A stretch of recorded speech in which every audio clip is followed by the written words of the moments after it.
Chegando em Goodwood, um dos maiores festivais automobilísticos da Terra.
What, 3 seasons ago now, driving the M4 DTM. He drives in block plan, he drives in the VLA. He's very much part of the BMW family now. He does taxi rides quite regularly in this car.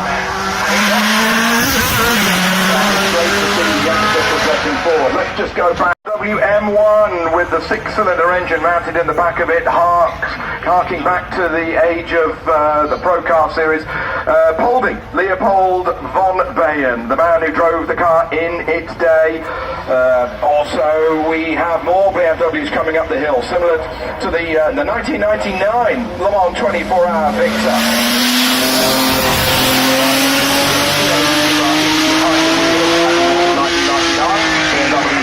By then, two years after he won the championship, and his father Jimmy, who is driving up 1-2 WR.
So once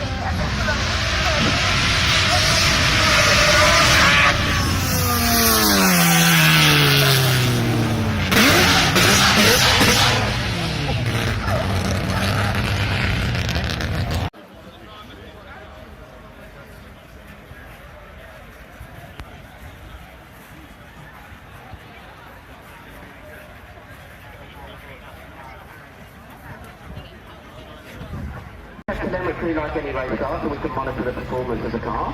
But yeah, in terms of control, it's only the software inside the car that's doing the dynamic vehicle control. And all the decision making is taken by the car itself.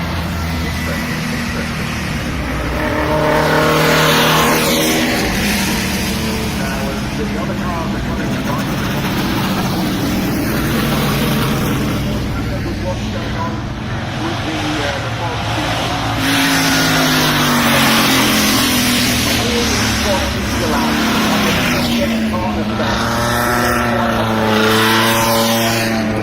Foster partner won a competition to modules or pods on the Martian surface.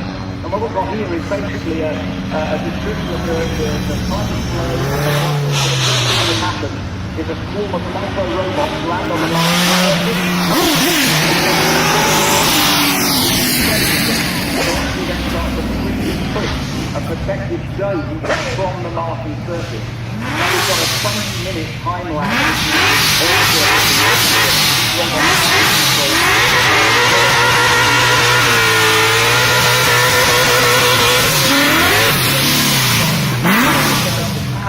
And then the pods themselves. The habitation pods are placed inside the protective dome.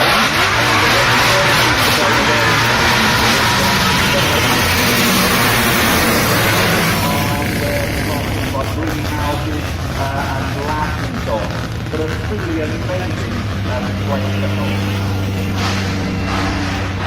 So these are real-life robots that will 3D print the Martian surface. Amazingly, construction is actually made from the Martian surface.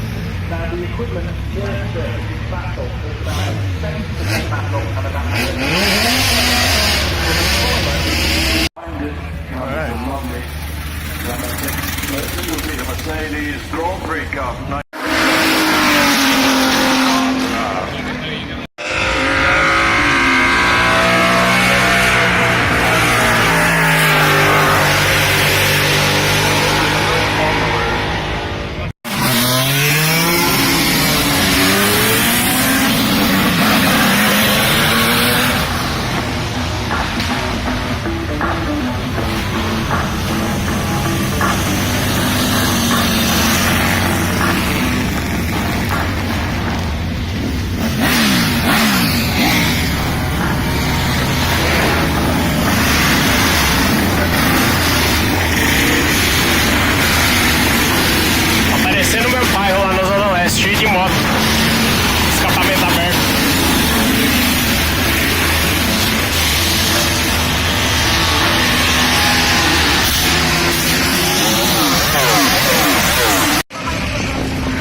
antigo, cara.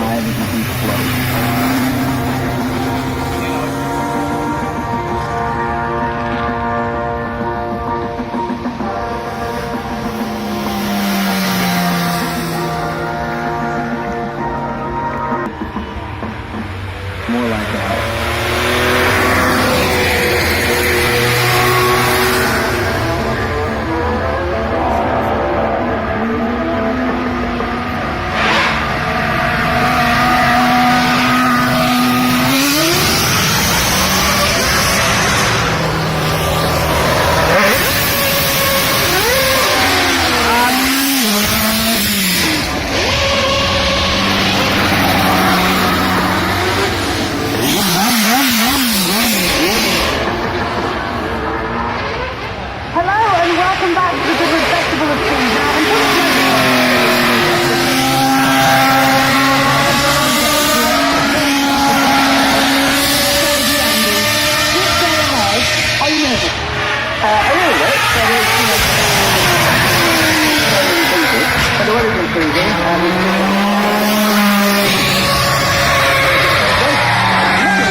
further with everything. But as you say, to achieve that reliability against those conditions, you need some top-level engineering.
Yeah, exactly.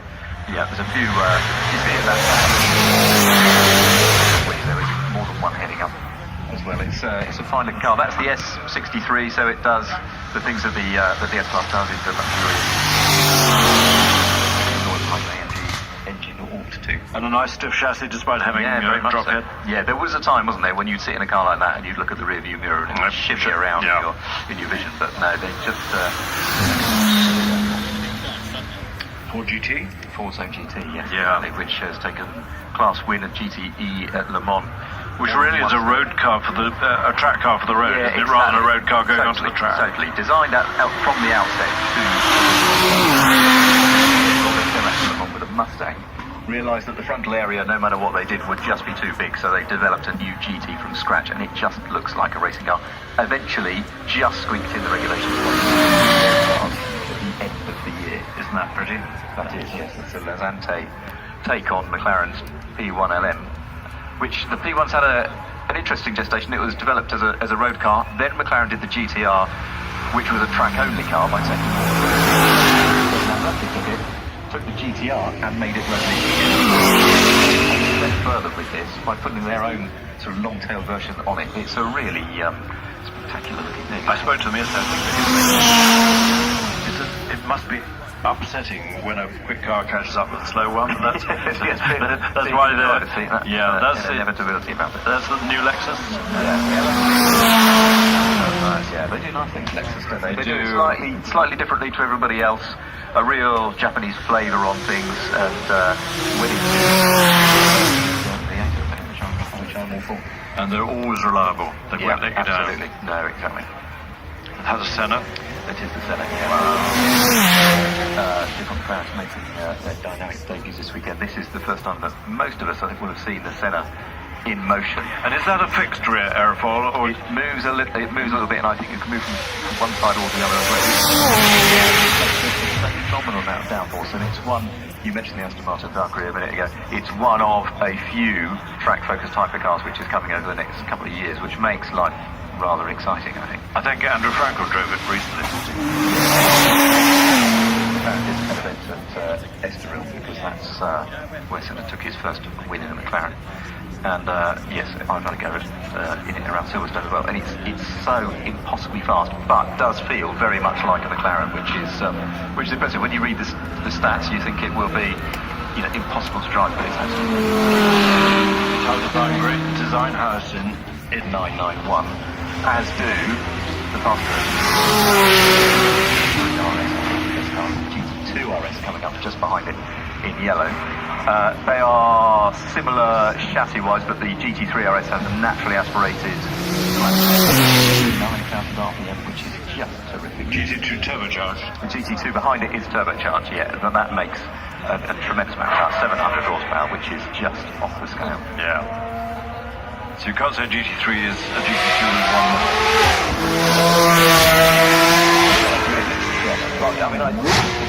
Which would you prefer? I don't know. Would you like the GT2 is Lee.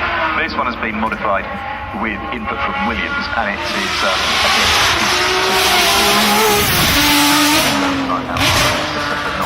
serious front end Ferrari. Yeah, 599 XX, which is part of Ferrari's XX program run for customers. There was a 599 GTO that was, but the XX program is not generally road legal. Usually Ferrari will keep hold of the car. You can, but they will usually keep hold of it, run it for you. You turn up, they run a driver training program. And these XX cars also get a lot of the new tech, particularly the aero tech, that will later arrive on Ferrari. Followed by David Branham in the brand new Bourbon VT. Yeah, they've done tremendous. I think they've launched it in a really interesting way. And then a bunch of Lamborghinis, a Pagani, the new cabriolet is probably not the right word, but yeah, the Roadster. On screen we've got being driven by Marco Martelli, Lamborghini's technical. It's okay. They've done great things since. I remember seeing it at the Geneva Motor Show. There are a lot of supercars that get launched and you never hear from again. When you looked around the car, the engineering behind it, you could just tell there was really something special about it. And they do not make very many cars. It's relatively easy to build a supercar. It's very difficult to make money out of. Oh yeah, exactly. Yeah, Simon Saunders, the boss of Ariel, says something similar. You've got to do something that everybody else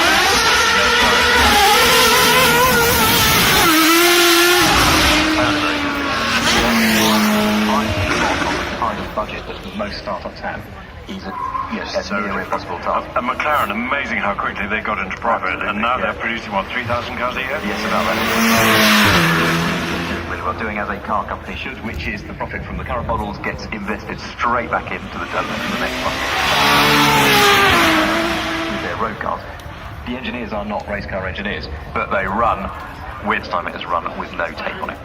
And Jaguar F-Pace, SVR, E-Pace, I-Pace, all coming out just incredible. Yeah, the relative change there is phenomenal. We've got Project 8 on screen at the moment, which I haven't driven. My colleagues tell me feels less like a Jaguar Super Saloon, more like, say, a Porsche 911 GT3. Yeah. It's that kind 200 miles an hour plus. Yeah. What engine, has that got the big V8? Yeah, that's got the big V8 engine in one. Why don't we just do it? So, you do and it looks like a right giggle to me. I wonder how it handles. Yeah. 50-50 weight distribution, they say, and 1,300 kilos. So, should be quite good fun, but very short. Yeah. Wow, that's quite a beast to know. You still know that was a landing. My son bought a 67 Mustang in Australia from a time when you had to convert them to right-hand drive. A number of little organisations organisation doing a proper conversion job. Brought it back to this country. It's probably the only right-hand drive Mustang in the country. Yeah. And now then, autonomy. Yes, Siemens Mustang, which can be controlled by the... It's completely not smoke. It's the blue shirt with the rucksack.